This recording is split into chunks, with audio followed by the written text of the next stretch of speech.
And after a somewhat prolonged and enforced absence, welcome back to yet another cast brought to you by Netrunners.co.uk. This is taken from a tournament held on the 11th of October 2014, and it is in the great and glorious city of Bristol. Yea, the promised land, some would say, the place of my birth, and therefore a place of note and of import. Also the home of Bristol City Football Club, as you may have heard from the songs, by far the greatest team the world has ever seen. And indeed, it is great to be able to bring you a cast here. Myself there on the left, playing Near Earth Hub, and Pete there from Oxford on the right playing Ken Tenma. And it's a great tournament, and I'm hoping to be able to bring you all 5 rounds of Swiss here as we proceed. Before beginning, however, I should point out that my lovely new tokens there, courtesy of BrokenEggGames.com, I would certainly encourage you to check them out. They are rather shiny and lovely.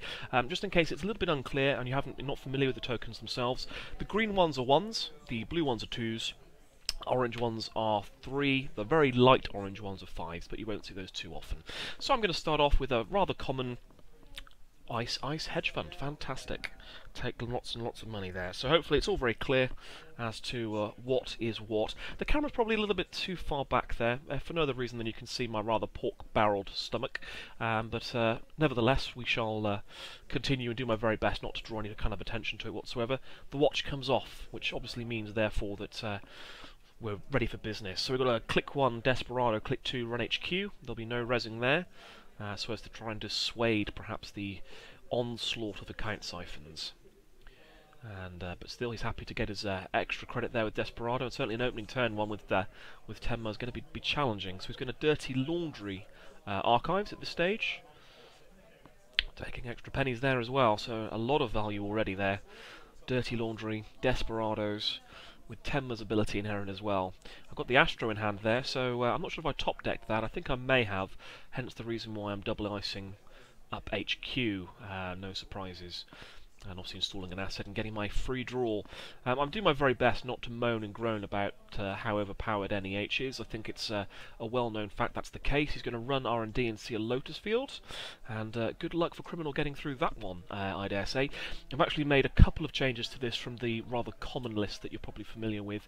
Namely, I've dropped a Roto turret and replaced it with another Lotus Field. So it's running 2 Lotus Fields, 3 Elis, and there, Speak of the Devil is in fact Eli number 1. So pop-up window into an Eli. That's a nice taxing server there already. He's going to dirty laundry into archives again, last click, and then pass turn over to me, at which point I shall res a pad campaign and then take my mandatory draw, seeing a wraparound, which is ideal, I have to say. Well, the difficulty with NEH is that you can't really seal up your servers too much. I'm going to play the wraparound so I can draw another card, seeing another piece of ice. Still got the Astro in hand. I'm going to ice up archives there and take another credit. I guess I'm kind of probably trying to protect against the sneak door, particularly with an Astro in hand. That's got to be careful. I think maybe a pop-up window there, to be fair, though. I think it's just to try and dissuade him from getting any further value out of his Desperado, but that's fine. He's going to security test a second click, sorry. Which is fine. Again, obviously I'm going to have that pad campaign pretty much undefended for the whole game, I would suggest. But with the Desperado and a security testing down on turn 2, it's going to make things challenging, there's no doubt about it. He also has a Fem there in hand, which presumably will be used to target the Lotus Field on R&D and give him access for 1 credit. And I would imagine he's probably giving that some thought and contemplation already, though he's probably not quite at the stage of being able to afford it economically at this point. But with a Tenma deck, you're expecting lots of events, particularly events like perhaps Maker's Eyes or Indexings, things of that ilk, to take advantage of his runability. So R&D Assault could very much be on the cards. There's no getting away from that. But with an early Astro there in hand, all I need to do is get into a position to be able to score it. The question is, am I brave enough to do it behind a wraparound? Do I fear the inside job? Which you certainly have to respect in Criminal, though surprisingly fewer people are playing it now. I say surprisingly, it possibly makes sense. I mean, again, the key with this NEH deck, and it is undoubtedly the strongest deck out there at the moment, is that typically you don't play ice on remote servers. You just ice up your centrals, and you wait for the biotic labour to score out an Astro, or perhaps install a Sansan and let it sit. He is going to play the Fem, and he's going to Fem the Lotus Field, and look at that. Just look at the glory of that Fem token, ladies and gentlemen. If that's not something to inspire, I'm not quite sure what is. But yeah, that is a kissy Fem token. Fantastic. He will Dirty Laundry, and he will see an NAPD, which he will leave because he doesn't have the money to take it. Actually doesn't have to announce that at that point, but I'll draw that up into hand. And scoring the NAPDs was something of a discussion that we had quite frequently throughout the tournament with various players, is whether you score the NAPDs or not. Do you take the economic hit to get the 2 agenda points, or do you wait and hope to see the Beals and obviously the Astros? It's a very difficult situation to put yourself in, and I think a few people came to different conclusions. But there I am, bluffing away with the Astro behind the wraparound, hoping there that he doesn't have the inside job in hand, or indeed a corroder in hand. And it looks like he doesn't. He looks like he's got the siphon there, which is fine. He's going to security testing the pad campaign and run it. He's then going to run R&D. Obviously gains a credit for doing so, pays a credit, gains a credit, and he will see something which he's going to leave, presumably some form of asset. So just again for the purpose of the cast and the commentary, as you can see there, he's illustrated what server he's looking to target, which is pretty much always going to be that pad campaign server. It's a good way of doing it, actually. I think it makes it very clear. So I see the Sansan, which is nice. I obviously get the one for the pad campaign, but all I'm going to do is just advance 3 times and score the Astro. Thank you very much indeed. Early Astro scored, no agendas lost. Feeling good. I'm in a good place. So again, he's going to leave the security testing there on pad campaign. Again, I think at this point we just agree that's fine, as long as you leave it there and indicate where you want to put it. That's not a problem. It's important to be precise with security testing. It can really impact games. Obviously the famous story of Dave Hoyland's national finals could have had an incredibly significant impact in that game, but due to his marvellous sportsmanship, and obviously I have to say that because otherwise he'd beat me, you know, he was. It wasn't a big deal, but it certainly could have been. It's important to understand the way security testing works, and always to designate where you want it before the turn begins, or before you spend your first click. He will run and see the Beal, and again he's certainly applying the pressure here on R&D, as he should. Doesn't see anything else, and obviously I'm at the point now where I'm going to have to start thinking about solidifying R&D. I haven't got any fast tracks in hand. There's no way I can start to chain Astros particularly. I do have the Sansan though, which is good, and I've just dropped there to the hedge fund, which is perfect timing. So I will take a credit. Oh, I don't think I have to. I think I've got the pad campaign. Oh, maybe I do. No, sorry. I'm taking a credit. Anyway, I'm going to sure gamble regardless. Taking me up to a healthy 9 credits. I'm going to install over R&D and pass the turn. And with the Sansan in hand and an scored Astro, I'm feeling pretty good.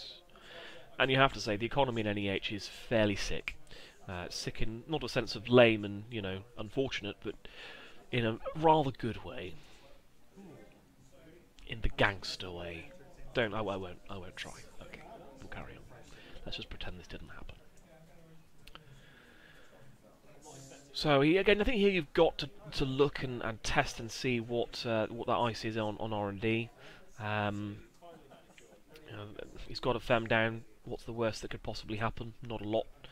I think you've got to make the res of the ice. As soon as you start giving NEH the ability to biotic out, you're giving yourself problems. Particularly if he can, you know, if I can save the Astro token for the final agenda, so much the better. He has the siphon in hand, so he certainly has the option of running HQ, which I think is exactly what he's going to do here. So he has the sneak door in hand as well, which is interesting. So he'll go through. He'll give me a credit for the pop-up window. He will click through the Eli, and he will siphon me 5, giving himself 10 and 2 tags. So it's whether he wants to protect his security testing here. I'm never too worried about them. I mean, when I'm playing NEH, it's kind of a case of go, go, go. Though it is a very significant economic engine for criminal. If you can take the security testing out, it is not inconsiderable. Though again, against these kind of decks where you just want to rush it out, that's fine. He's going to clear a tag last click, so he's still got 1 left there. I think I've just pulled up a breaking news in hand. Got a toll booth there. I haven't quite got the economic advantage to be able to play that yet, but might be one for the later game. I think this has the potential here to go late. So I haven't had the perfect draw, though it has been quite good. Looks like I'm going to install something. See a Jackson Howard with my free draw, and I'm just going to play the breaking news and score it. Now, I think that's probably the right call. Particularly, again, I obviously had no idea he had the sneak door beta in hand, but playing a sneak door wouldn't have been the worst thing in the world here, I don't think. If you can apply consistent pressure across all three servers, you can really cause NEH some problems. Though obviously with the scored Astro, you have to stop the top deck, that's the key. Okay, it's very easy to talk about what you do against NEH, though actually the practice of doing it is a whole other ball game. So he'll run R&D, he'll see the Eli, which is perfect, exactly what I need there. Okay, yes, he can click and get through effectively for free access, but that's a three click turn to see one card. I'm not sure if that's good enough. It certainly isn't in that case. I think he sees Eli number 3, which presumably will be going down on R&D as soon as I'm in a financial position to be able to do so. And obviously finance is definitely an issue here. I would not be surprised if it's as a take 3. No, okay, I tell a lie. I'm going to play a Jackson Howard. I think I'm maybe a little bit scared of indexing. I'm gonna throw a guess out there. See another Jackson. At least it gives me the option of drawing 2, which again isn't too bad. I will take 2 credits, taking me back up to 3. At the very least, there I can get ready to score an Astro if I top deck one. Certainly, as any when you're playing NEH, you know and recognise that the danger is to keep getting top decked off R&D. You've got to be very careful with that. You have to make sure you can protect your R&D until you see the fast tracks, until you see the key cards. He's going to legwork me here. I'm pretty sure all I've got in hand is a he's got a Sand there, which he has to decide whether he wants to trash. I'm pretty sure the only agenda I have is the NAPD, which he will steal for 4. That really does clean him out there. Spending 9 credits, plus obviously the legwork cost, even if he gets one back with Tenma and Desperado. That's not inconsiderable, honestly. So he will run the security testing server there in games 3, and I will take my mandatory draw. So I've got a Sansan, this is good. I've got a Jackson, this is good. I've got a scored Astro, this is good. But I am 4 points. I have given up 4 points. And I think probably the key problem here is that I think Pete's probably not drawing quite enough. If I was going to throw something out there, in a deck that's going to be full of events and full of economy, you've got a great setup, and surely this is the stage now where you want to be drawing up, finding the key cards like Siphons and like your Corrodas, for instance, as well. Perhaps your multi-access cards. Same old things even at this stage would be incredibly good. He's being quite conservative in the way that he's using his clicks for drawing, and I can understand that. You've got to keep applying pressure to NEH, but yeah, at the same time, you do have issues. So there's the wraparound. I think I've got a Sansan behind that. And he's going to inside job it, which suits me absolutely fine. So he'll pay the 1 effectively, see the Sansan, and he's going to have to then pay 5 to trash it. That's fine. That's why you do it. You use up the inside job, that's fantastic. And now he has to play the Corroda, so he'll security testing. I see the Botic Labour there, but I'm just kind of waiting for agendas more than anything else. So I'm going to install and then draw, seeing another Lotus Field, and I'm going to take 2. He's going to draw first click. I think see a Masanori there by the looks of it, so he can get some real economy out of his runs now. So he'll play that pretty much instantly. He'll security test, at which point he gains his 3 credits from security testing a Desperado and a card from Masanori, and sees another security testing, so that's not ideal. He will run this server. It's a Jackson Howard, which I think I'm going to make him trash because there's 2 out there. So he'll pay 3 to trash it, and he'll pass the turn over to me. So I get the 1 for pad campaign, and I will draw. Certainly I didn't have anyone attempting to blow up the pad campaigns on the marked accounts on me today, on this day of the tournament, and I can understand that entirely. I think unless you've got an imp out, it's just not worth it. Another pad campaign there. So I'm going to install another remote server. I know that's up there, it's just to... I didn't realise it was still in frame, I thought it would be out of frame here. I don't think I quite set up my camera quite right, unfortunately. C'est la vie.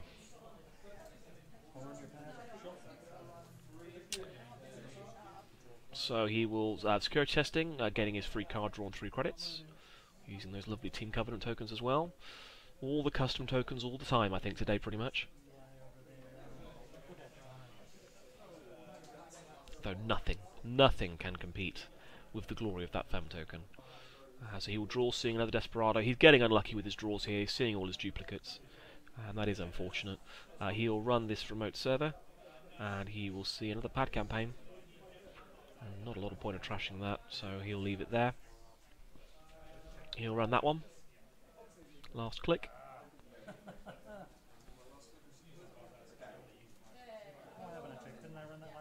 think he's just deciding whether he wants to or not. So he will.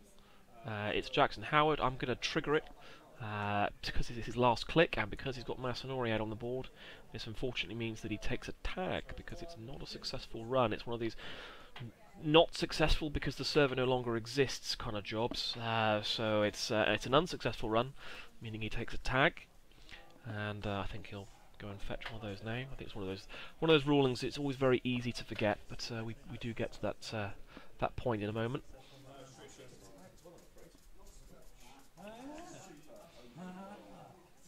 And there we are. So I shuffle back in the Sands, and I think a hedge fund there.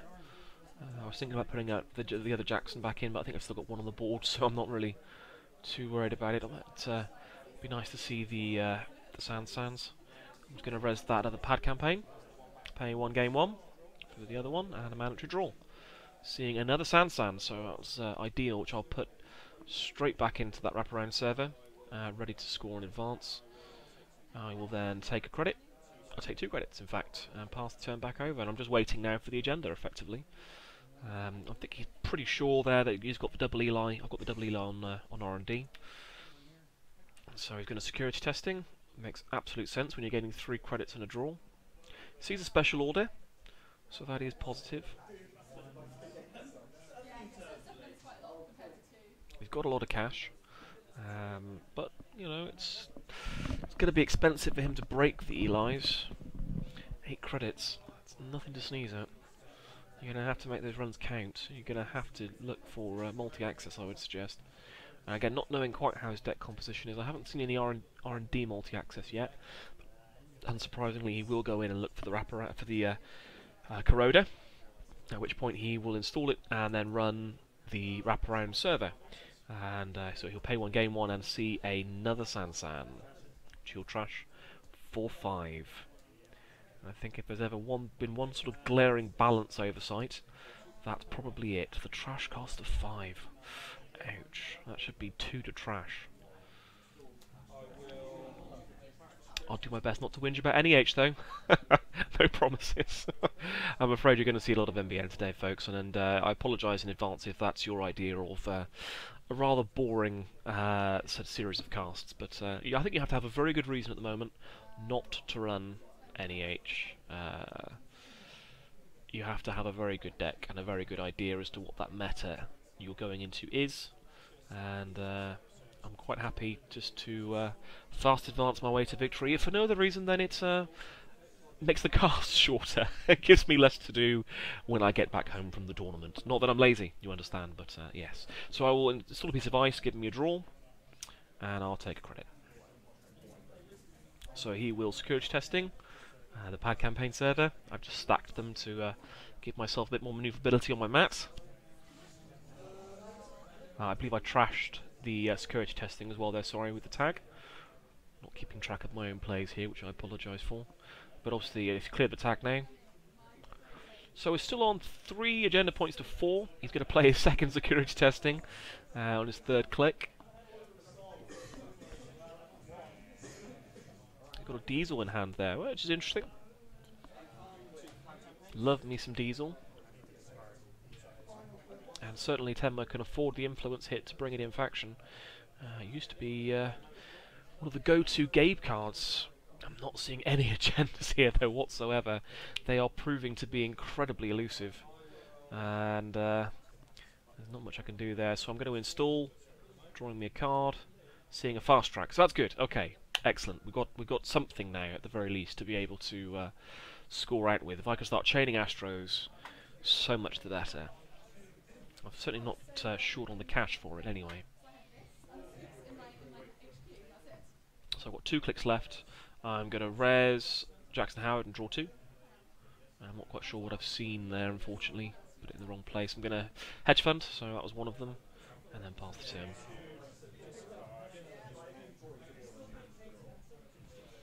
So again, just a reminder, the blues are 2s, the greens are 1s, and there are 3s in there, though I won't necessarily use them all the time, but they are in there, so I'm going to just choosing what to discard here. So he'll do his security testing thing, which again is superb value. I think the only thing you need there is a data sucker and you'll be laughing. It's obviously not a central server, so you wouldn't get any value out of running a pad campaign, but nevertheless, running as you, gaining economy as you go is not a bad thing by any stretch. You'll play a same old thing, so obviously putting back in play the siphons potentially, but I think he's going to use it for a... Oh, he's going to use it for a legwork. Okie dokie. So that's absolutely fine. Again, I think that's probably a misplay on Pete's part, and again, I'll try and put it as tactfully as I can. Obviously, with a scored Astro, I would have been scoring agendas here if I had them in hand. So I think that's probably a misplay. But he'll see a Biotic. He will see an NAPD, which he will steal for 4, which he just about can afford. I think I may have just drawn that up recently, actually. But you know, that's fine. He'll score the Astro, taking him to 6 points. So effectively taking him to match point now. So I do have to be careful here, but I wasn't worried, to be honest. Oh, and look at that. Thank you very much. Oh no, sorry, I thought it was an Astro. It's a breaking news. And I don't really care about scoring that. But the problem, obviously, is that if he scores that, he wins. So I kind of have to score it, even if it doesn't absolutely diddly squat for me.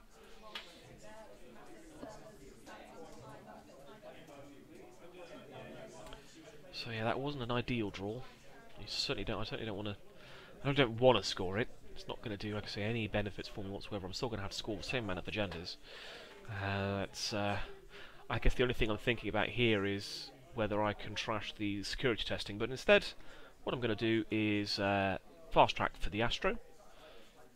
I'm then going to Baltic Labour and score out an Astro, because it would be rude not to. And I'm very aware now at this stage that this game could turn on its head very quickly. From being in a relatively comfortable position, suddenly you've got issues. Oh, look at that, I drew up into, I think, another NAPD there. So I'm not sure about how I feel about that. But there we are, score the Astro. I think I may have drawn up into another Biotic. No, I've got 2 in hand, so I've got an NAPD.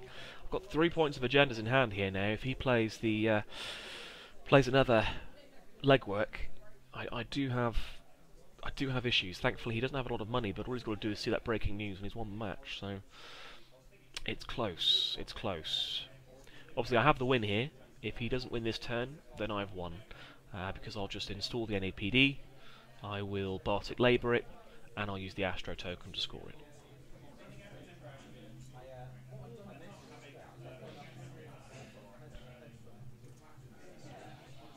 So I do have the win here. I do have the win.